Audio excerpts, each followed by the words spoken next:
Yang saya ingat adalah bahwa 12 tahun yang lalu saya bukan siapa-siapa dari sebuah pulau Kabupaten Simelu, dan mungkin melalui pertemuan ini nanti akan banyak sekali suara dari DPD untuk menyuarakan bahwa tidak ada lagi kekerasan terhadap anak dan perempuan di Indonesia. Setiap orang, khususnya kelompok rentan, punya akses, punya ruang untuk berpartisipasi secara bermakna, kemudian bisa mengembangkan kapasitas minat bakat.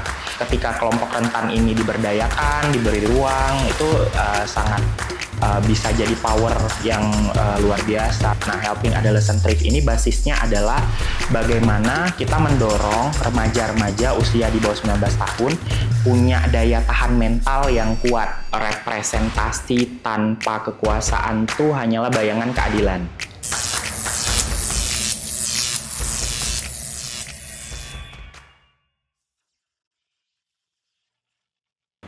Assalamualaikum warahmatullahi wabarakatuh. Kembali bersama saya Oki Dwina Putri dan Saya Mila Kurnia dalam acara Podcast Wikandi. Hai netizen semua, kita sekali ini dalam bertemakan kisah inspiratif dari sahabat disabilitas. Nah, di tengah-tengah kita sudah hadir seorang tamu yang luar biasa, masih muda, inspiratif dan penuh semangat. Dengan hadirnya sahabat kita ini membuka mata kita bahwasanya dengan keterbatasan itu bukan bisa satu masalah, namun dengan keterbatasan memiliki keunikan tersendiri untuk berkarya. Nah, siapakah beliau? Mari kita sapa. Assalamualaikum Bang Bayu. Waalaikumsalam. Ya, Bang Bayu ini adalah dengan nama lengkapnya Bayu Satria S.Hose. Beliau adalah seorang penyandang cerebral palsy atau disabilitas fisik, namun beliau juga seorang founder Yayasan Suara Aksi Orang Muda atau Youth ID. Ya. Nah, bagaimana kabarnya Bang? Alhamdulillah sehat, baik. Ya. Bagaimana nih saat pergi kemari ada ke PLN ya, kita ke kantor kita ini, apakah untuk menjangkaunya ada kesulitan nggak Bang? Untuk bisa kita panggil Abang aja ya? Iya, boleh. Dengan aja ya. Dari tempat parkir sampai Abang bisa ke lantai ini, lantai pertama, tapi juga butuh naik tangga atau ini. Nah, itu bagaimana Bang? Boleh cerita sedikit Bang? Untuk pengalaman pertama ke PLN agak shock juga ya, maksudnya ternyata sudah ada beberapa akses untuk disabilitas. Jadi saya kira bahwa PLN belum punya akses, jadi makanya tadi lewat depan, jadi lewat depan ada step kan, naik tangga. Nah ternyata di belakang tuh ada ram. Kalau tahu di belakang ada ram, mungkin saya akan lebih nyaman menggunakan ram. Jadi ya alhamdulillah PLN sudah punya beberapa fasilitas lah pendukung untuk disabilitas. Iya, berarti sebenarnya nggak ada masalah ya, tapi alhamdulillah juga tidak terlalu ini ya, meskipun tadi harus naik tangga juga tidak terlalu sulit ya. Enggak begitu sulit karena ada temen yang temenin ya. Baik. Nah, Bang Bayu boleh diceritakan sedikit nggak tentang latar belakang Bang Bayu dan kemudian aktivitas yang dijalani saat ini itu seperti apa? Iya, sebenarnya bicara latar belakang mungkin saya akan cerita 12 tahun ke belakang. Jadi dulu saya pernah sekolah di Simelu, di pulau yang lumayan jauh gitu ya dari daratan Aceh. Jadi waktu itu susah sekali ternyata untuk beradaptasi dengan lingkungan yang non-disabilitas karena punya stigma, persepsi bahwa macam-macam lah, disabilitas ini penyakit yang menular, disabilitas menjadi penyakit goib gitu-gitu. Nah, saya menghadapi hal-hal yang demikian sehingga sering mendapatkan bully, kemudian pengasingan dan lain-lain. Nah, tapi sampai di satu ketika waktu saya duduk di bangku kelas 3 SMP, saya menemukan sebuah platform namanya waktu itu Children Forum atau Forum Anak yang saya temui di Facebook waktu itu karena nggak ada temennya, jadi kan suka main Facebook gitu ya. Nah, setelah saya tahu, oh menarik nih kalau misalnya saya buat di Aceh karena setahu saya setelah saya explore sepertinya di Aceh tuh nggak ada Children Forum. Nah, saya bentuk dan alhamdulillah ternyata bisa berekspansi. Tahun 2016 itu menyebar ke beberapa titik di Aceh dan tahun 2017 itu alhamdulillah sudah ke 23 kabupaten kota. Nah, cuman di luar daripada itu, saya berpikir sepertinya pemberdayaan itu tidak cukup hanya dengan kumpul-kumpul, ngobrol-ngobrol gitu ya.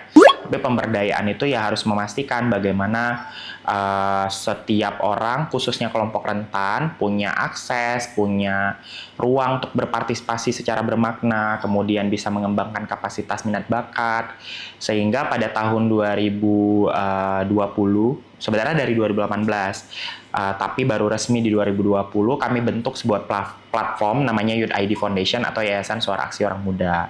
Nah, Youth ID sendiri menjadi ruang lah, wadah untuk anak muda berkumpul, kemudian saling bertukar informasi, saling memperkuat diri, khususnya kepada orang muda kelompok rentan, jadi disabilitas, perempuan, kemudian juga korban kekerasan. Jadi kita bikin pendampingan kelompok anak supaya teman-teman ini jadi punya posisi di masyarakat, dalam artian bisa diterima, kemudian mereka bisa berbaur dan bisa punya mata pencaharian sendiri gitu ya, sehingga mereka lebih berdaya dan mandiri. Nah, kalau aktivitas saya akhir-akhir ini ya itu banyak beraktivitas dengan kelompok rentan melalui Youth ID Foundation. Kemudian juga dalam beberapa kali kesempatan sempat terlibat sebagai konsultan di beberapa program, khususnya yang bicara soal kelompok rentan gitu. Kalau kita dengar pengalaman kegiatannya nih, banyak yang maksudnya setelah beliau Bang Bayu itu selaku penyandang, jadi punya ini ide nih ya untuk mengembangkan, harus ada komunitas sendiri atau lembaga yang dikembangkan. Ternyata malah menampung dari kelompok-kelompok rentan yang lain seperti itu, nggak cuman disabilitas aja, betul, anak-anak, perempuan yang rentan juga seperti itu. Nah, itu kayaknya bukan hal yang mudah. Iya, benar. Itu apa nih yang bisa, maksudnya yang bisa ditonjolkan seperti itu, jadi yang dibanggakan dalam selaku Bang Bayu yang bisa menaungi beberapa kegiatan itu tuh bagaimana? Bisa ceritakan nggak? Iya, sebenarnya kalau menurut saya bekerja dengan kelompok rentan itu ya tentu tantangannya besar gitu ya. Tidak sama dengan bekerja dengan kelompok yang mungkin kerentanannya nggak sebesar kelompok-kelompok tadi seperti disabilitas, perempuan, dan lain-lain. Nah, tapi yang saya lihat adalah ternyata kalau kita punya passion bekerja dengan kelompok rentan, apalagi saya backgroundnya sebagai kelompok rentan, itu menjadi menarik karena kita mendengar banyak cerita, apalagi saya kan punya banyak pengalamannya di bidang pengukuran dampak. Nah, ya pengukuran dampak. Jadi setelah kita punya program, kita buat programnya semenarik mungkin, perencanaannya baik, kemudian pelaksanaannya juga kita jaga. Ketika kita melakukan pengukuran dampak, ternyata dia tidak hanya di permukaan, maksudnya tidak hanya bisa misalnya menghasilkan uang buat mereka atau mereka punya semangat baru gitu ya, tapi banyak cerita-cerita lain yang kita dengar, misalnya mereka bisa menyekolahkan anaknya, kemudian mereka bisa dapat beasiswa ke luar negeri, atau misalnya mereka bisa menjadi pengambil kebijakan di wilayahnya, atau mereka beberapa kali sempat diundang sebagai pembicara dan lain-lain. Menurut saya itu jadi sebuah pencapaian yang luar biasa buat gerakan ini gitu ya, bahwa ternyata ketika kelompok rentan ini diberdayakan, diberi ruang, itu sangat bisa jadi power yang luar biasa. Makanya saya kebayang bahwa sepertinya selain kita bergerak di akar rumput, perlu ada sebuah regulasi yang mengikat, sehingga bicara soal human right, bicara soal penerapan hak itu basisnya ya human right gitu ya. Nah, sehingga dalam beberapa kesempatan saya juga dipercayakan untuk bikin legal drafting, misalnya seperti kanon disabilitas yang alhamdulillah tahun 2025 ini sudah publis dan sudah berlaku. Ya, alhamdulillah. Kemudian kita juga ada bersama Bapeda juga mendorong adanya pergub partisipasi masyarakat. Karena di Aceh sendiri sebenarnya gerakan akar rumput itu banyak sekali, melalui gerakan perempuan, gerakan macam-macam lah gitu ya.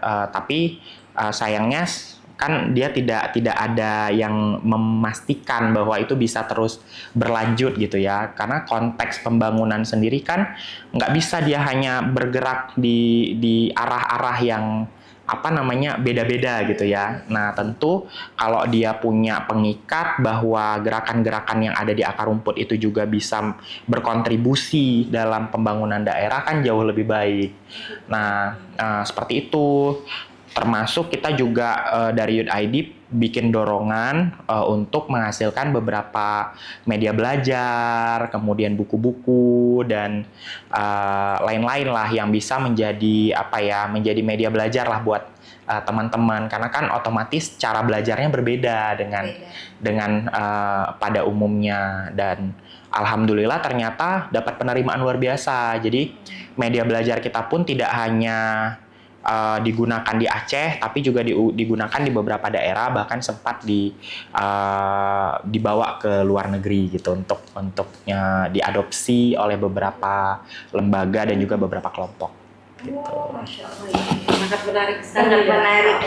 Terus saya tertarik tadi sama yang Bang Bayu sampaikan bahwa dulu waktu masih SMP tuh sempat ada kesulitan beradaptasi, mungkin dibully gitu ya. Nah, di komunitas Youth ID ini pendampingannya kan kalau tadi Bang Bayu ceritakan itu lebih ke skill seperti itu ya. Ada pendampingan psikologis nggak untuk teman-teman penyandang disabilitas yang dulu pernah mendapatkan bullying atau penolakan dari lingkungan sekitarnya?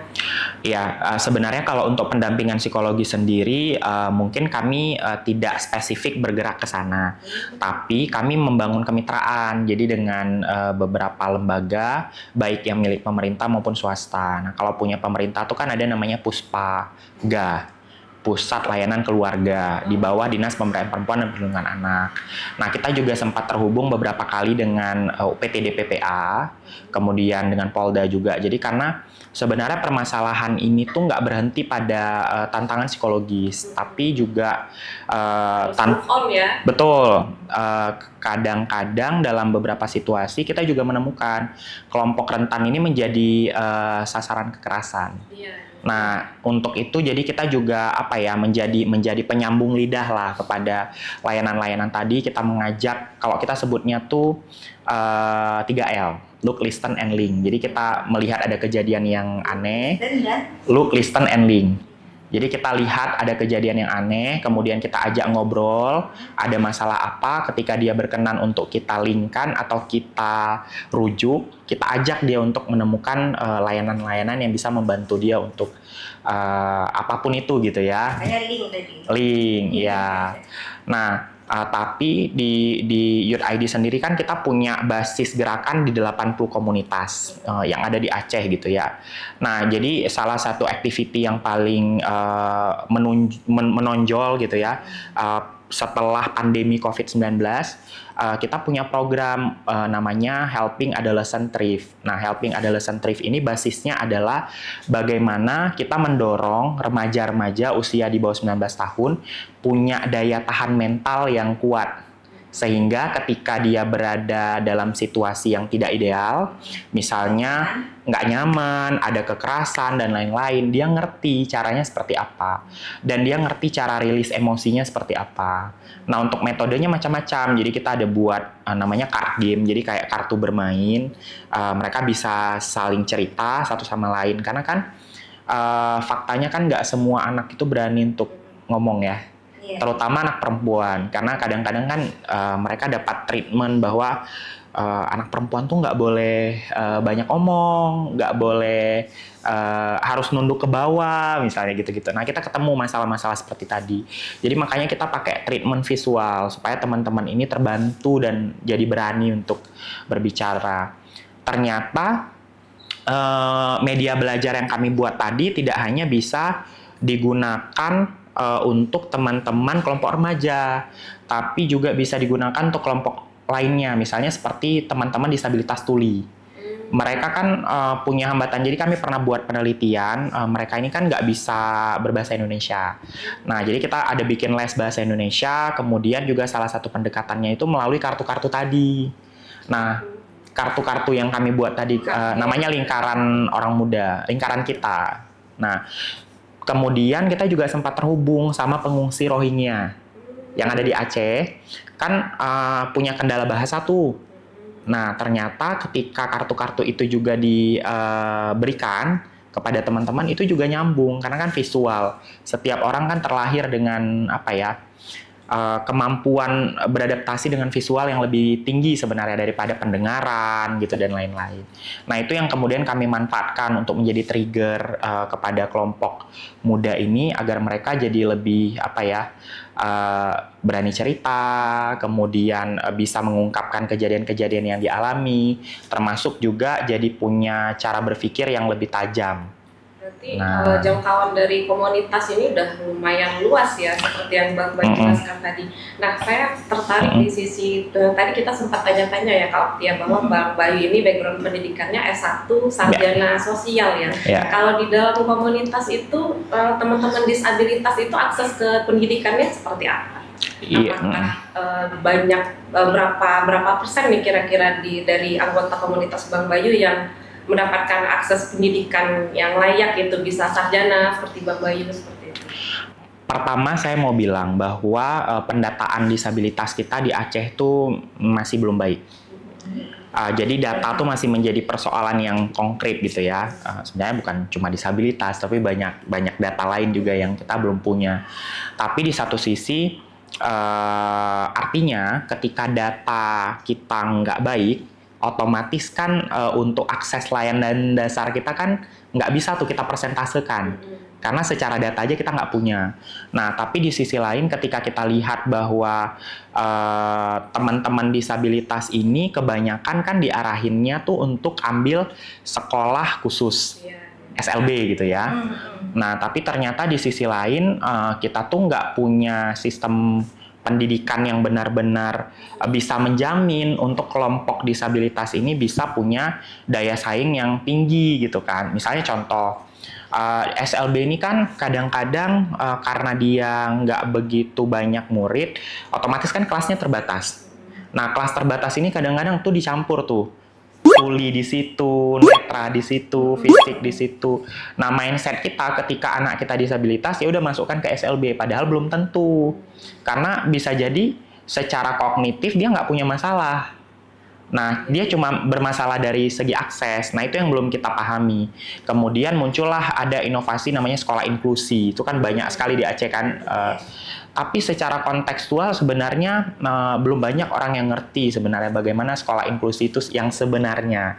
Makanya ketika kita dihadapkan dengan tantangan, misalnya ada sekolah bilang, oh kami nggak bisa terima anak disabilitas karena ini berat nih kayaknya, perlu shadow teacher, sedangkan kita nggak punya fasilitas itu di sekolah misalnya kan.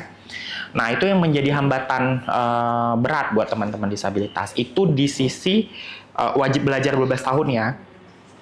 Belum lagi sekolah tinggi. Nah, sekolah tinggi udah tentu punya masalah besar lah. Misalnya kalau kita mau S1 itu nggak boleh lulusan SLB. Tapi setelah lulus SLB kita harus ambil paket C misalnya. Oh, ada peraturan. Ada peraturan seperti itu. Nah, jadi hal-hal yang seperti itu kan kadang nggak diketahui oleh orang tua yang punya anak disabilitas kan. Nah, kemudian juga misalnya bagi teman-teman tuli, dia mau sekolah tinggi tapi dia nggak ngerti bahasa Indonesia. Gimana coba cara belajarnya? Dosennya nggak bisa bahasa isyarat. Tentu terkendala. Dosennya nggak bisa bahasa isyarat. Sedangkan ada namanya juru bahasa isyarat. Di Aceh juru bahasa isyarat terbatas. Cuman ada 1, 2, atau 3 gitu yang bisa bisindo. Bukan CB ya. Karena dia ada juru bahasa isyarat CB, Sistem Bahasa Isyarat Indonesia. Ada bisindo, bahasa isyarat Indonesia. Nah, untuk teman-teman tuli ini, mereka ketika bicara soal pembelajaran, mereka lebih nyaman menggunakan bisindo. Tapi akses JBI bisindo itu terbatas di Aceh. Nah, ini kemudian yang menyebabkan kalau kakak tadi tanya berapa persen, jangankan bicara berapa persen untuk teman-teman dapat akses pendidikan itu ya faktanya memang masih sulit. gitu. Belum valid. Masih ya valid, belum valid datanya. Terus kan penyebaran SLB di Aceh tuh rata-rata satu kabupaten tuh satu SLB. Rata-rata otomatis Satu kan kabupaten cuma ada satu negeri ya, yang negeri. Kalau Banda Aceh ya mungkin banyak lah aksesnya gitu kan. Tapi yang di Kabupaten kebayang nggak misalnya kita melihat Gayo Luwes, terus ada satu SLB, kebayang nggak tuh yang dari sudut-sudut Gayo Luwes gimana caranya bisa datang ke sekolah untuk antar anaknya bisa belajar di SLB misalnya. Ya, karena mindset kita selama ini masih bahwa anak disabilitas di SLB. Iya. Nah, kayak sudah cukup jelas ini ya. Iya. Bang Bayu ini udah kalau cukup ada lengkap ya. Iya. Nilai ya. Jadi nggak apa-apa. Ini kita mau motivasi dari Bang Bayu, motivasi Bang Bayu untuk kawan-kawan disabilitas nih. Kan nanti ini kan podcast kita akan dilihat sama netizen semua. Tolong Bang Bayu nih, sampaikan sedikit motivasi untuk para disabilitas yang melihat podcast kita. Silakan Bang Bayu, pesan-pesannya apa nih untuk para disabilitas untuk lebih semangat lagi? Iya, kalau saya selalu bilang bahwa representasi tanpa kekuasaan tuh hanyalah bayangan keadilan. Jadi ketika misalnya kita punya pemikiran bahwa teman-teman disabilitas berdaya, keren ya, dia bisa nyanyi, dia bisa punya kerja dan lain-lain, jatuhnya ableisme gitu kan. Ableisme tuh artinya seolah-olah disabilitas itu berada pada posisi yang tidak setara dengan non-disabilitas. Nah, jadi saya selalu bilang bahwa nggak ada bedanya, yang bedain itu hanya aksesnya saja.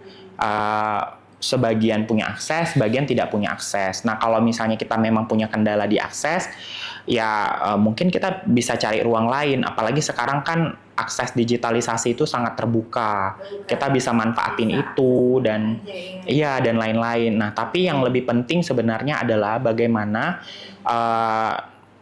orang-orang yang berada di sekeliling disabilitas yang menjadi non-disabilitas itu punya pemikiran yang maju gitu ya, bahwa disabilitas ini bukan satu kelompok yang berbeda gitu, tapi dia ada di masyarakat dan jumlahnya terus bertambah. Jangan ada diskriminasi. Jumlahnya terus bertambah nih. Perbedaan ya. Betul.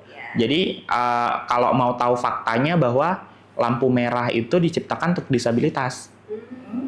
Kemudian lift itu diciptakan awalnya untuk disabilitas. Iya. Tapi kemudian kan jadi akses buat semua. Jadi akses semua malah. Betul. Nah, jadi yang tidak disabilitas brain-nya mati ya. akses tadi itu bukan untuk disabilitas, tapi untuk semua orang yang membutuhkan. Gitu. Nah, mungkin dengan cara berpikir seperti itu udah nggak ada boundaries lagi tuh antara disabilitas dengan non-disabilitas. Dan banyak sekali ruang-ruang yang bisa direbut gitu ya. Misalnya alhamdulillah dalam bulan kemarin saya dapat kabar masuk sebagai nominasi DPD Award tahun 2025 untuk kategori DPD Dewan Perwakilan Rakyat Dewan Perwakilan Daerah Award 2025 untuk kategori pemberdayaan perempuan dan perlindungan anak. Dan sekarang nih udah masuk 3 besar. Dan lawannya itu salah satunya itu adalah Gubernur Jawa Timur. Nah, jadi semua orang kayak bilang, bisa ya kayak battle dengan Gubernur Jawa Timur. Ya bisa ketika kamu punya ruang, kamu diberdayakan dan kamu bisa break the bias, ya kamu bisa jadi disabilitas yang keren gitu loh. Jadi nggak ada hambatan sebenarnya, tinggal bagaimana dikelola dengan baik. Intinya tetap masuk kemana ruangnya. Maksudnya jangan ada keterbatasan di pola pikir. Betul. Dan semuanya ada punya kesempatan yang sama dengan disabilitas dengan orang biasa. Oke Kak Mila, kita luar biasa sekali ya Kak Opti cerita inspiratif dari Bang Bayu hari ini. Di balik keterbatasan fisik ada kekuatan mental yang luar biasa. Kita belajar bahwa keterbatasan itu bukanlah penghalang dalam berkarya dan berkontribusi. Justru yang paling penting itu tekad dan semangat dari dalam diri kita sendiri dan tentunya support dari lingkungan sekitar ya. Iya, betul. Terima kasih Elektrikus sudah menyaksikan Forsa kali ini. Terima kasih Bang Bayu sudah meluangkan waktunya. Sampai jumpa di podcast room selanjutnya. Assalamualaikum warahmatullahi wabarakatuh.